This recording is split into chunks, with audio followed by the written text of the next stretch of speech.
Hi, I'm Martin Creighan, and I'm the Managing Director for AT&T, Australia, New Zealand. Yeah, today we actually had the opportunity to walk in a mile in the shoes of a homeless person. And that experience was actually quite confronting. I think we take for granted every day the actual privileges that we have, and I know I'm certainly grateful for what I have. And walking in a mile in the shoes of a homeless person really showed you the actual cycle that they go through and how hard it is to really get help. What it also exemplified, specifically at the end, is that there is a light at the end of the tunnel, and there is help out there, and that help and some of those programs start right here at Vinnies. So very eye-opening, and actually probably my favorite part of the night. I actually chose to set up my bed right back here in the, I think they call it the Boatswain's Bay or something of that nature.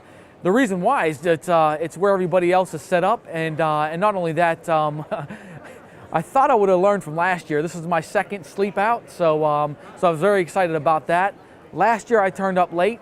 Weather was terrible. I ended up in the rain for the better part of the night, which was one of the worst nights in Sydney. And I should have learned my lesson and got here on time, but I actually showed up tonight at about 7:02. So basically had no other choice but to the area that I selected.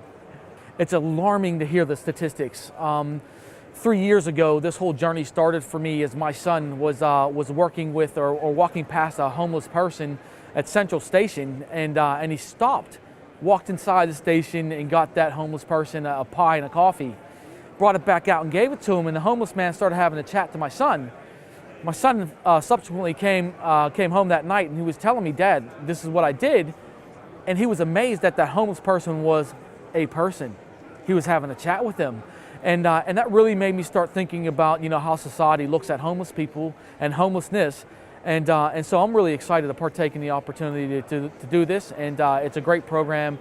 Not really nervous that I might not get any sleep, but looking forward to a good night. Absolutely. My attitude's definitely changed since being involved in the CEO Sleepout.